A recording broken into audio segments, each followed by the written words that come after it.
nahingan siya ng opinyon, mga bossing. Oh, institusyon.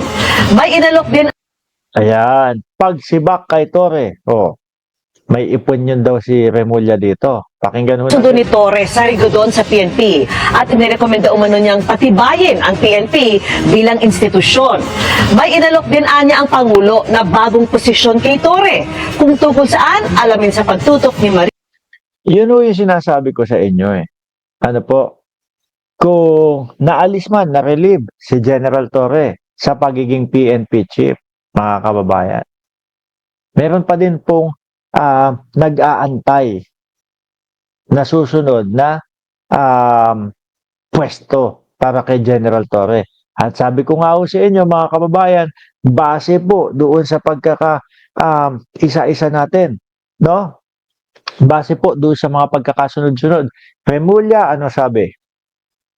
Malaki pa din ang tiwala ni Pangulong Bongbong Marcos kay General Torre. At merong posisyon na nakaabang kay General Torre. General Torre, ganun din po. Tiwala pa din po sa Pangulong Bongbong Marcos. At ina-analyze lang ho lahat mga kababayan. Tapos, yung iniisip ng Pangulo, yung plano ng Pangulo na i-lifestyle check, yung mga magnanakaw sa gobyerno. Oh. Tayo ba? Yan yung mga naiisip ho natin, mga kababayan. Sabi ko nga ho sa inyo, kahit ano pa ang dahilan, kahit sino pa ang dahilan, ngayon nakapokus tayo doon sa sinabi nila na merong iniaalok na susunod na posisyon kay General Torre. Di ba? Sabi pa ni Atty. Claire Castro, yung susunod na posisyon ay mahirap, mabigat na trabaho. Ang naiisip ko naman mabigat na trabaho, yung humuli ka nung mga nasa posisyon. Yung humuli ka nung mga nakaupo sa kapangyarihan. No? So naiisip ko na nagtutugma yata yung gusto ng Pangulo na magkaroon ng mga lifestyle check, etc. para kay General Torre. Di ba? Sabi ni Summer Love, we hate John Vic Remulla, palusot pa ang animal. Please, Umali, exclusive.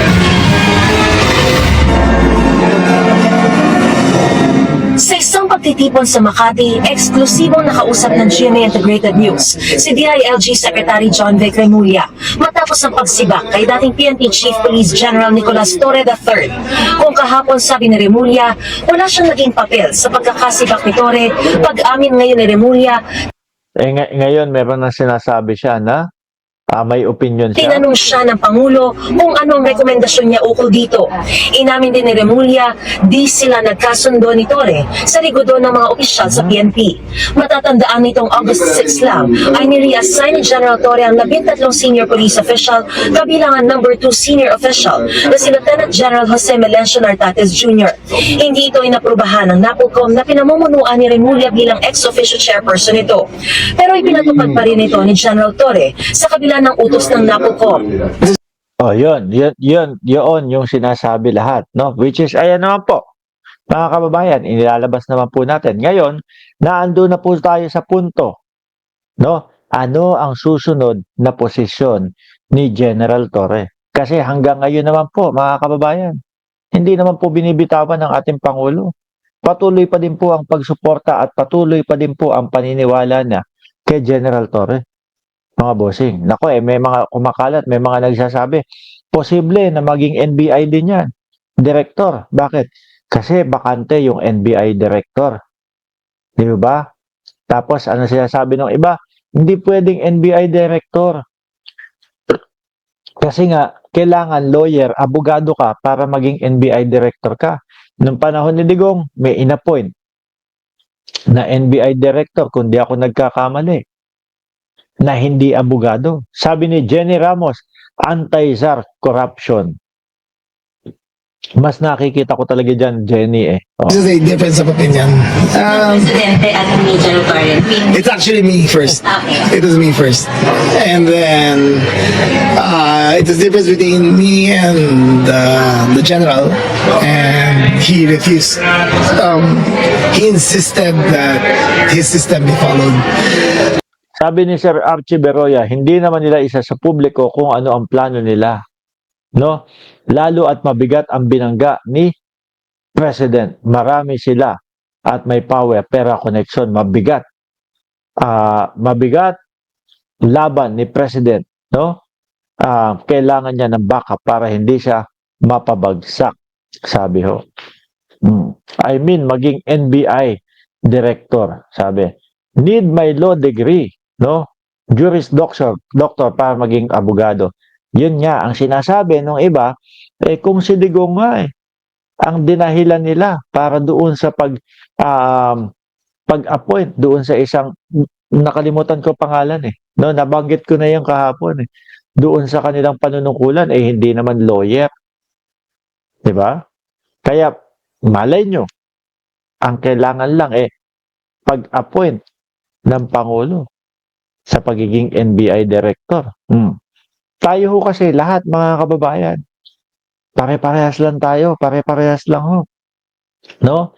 Ang tanging nakikita ko lang po na may alam kung ano yung pwedeng puntahan, itong si John Vic Remulla, si Attorney Claire Castro, na dikit po sa Malacanang na talagang nakakausap niya yung mga yan. Si General Torre na inalukan. Tapos si Pangulo. Diba? The rest, tingin ko mga kababayan, lahat kami, baka lang. Lahat kami, baka lang, mga bossing. Kaya lang, nataon lang, napunto lang, na yung baka natin, baka sa positibong pagsuporta kay General Torre. Yung iba, napunta sila doon sa negatibong ayaw nila kay Torre. Di ba? Malalaman ho natin yan, mga kababayan, sa mga susunod na mga araw. Kasi ang para sa akin, wala naman hong nasira Kagaya na lang po nung sinabi ni General Torre. May nasira ba nung nagsalita si John Vic? Wala. Ang sabi, ang Pangulo, patuloy ang suporta kay General Torre. So, nang nakikita ko, maganda yung posibleng paglipatan sa kanya.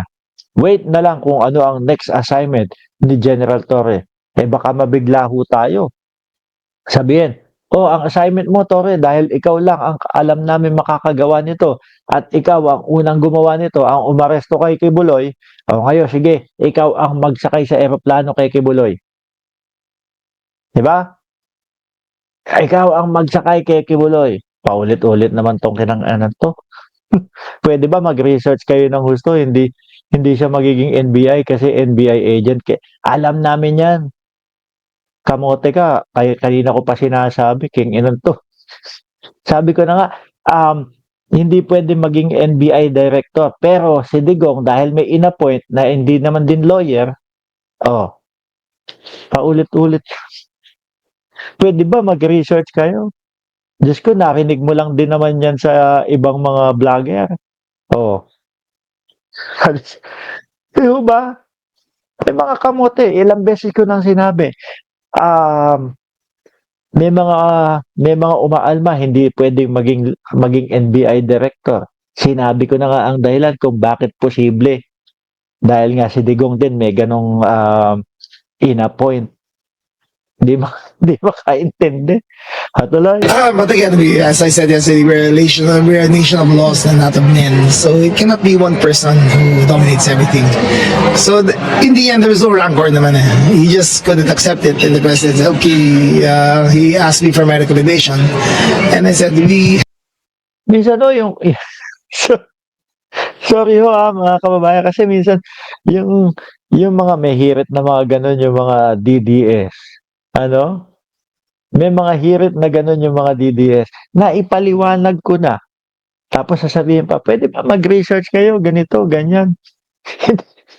Hindi mo alam kung nakikinig o bobo sa ropor eh. Alam nga naman, ulitin ko pa, di inalis ko na lang siya. Kayo naintindihan yung lahat, siya hindi. O, di ho ba?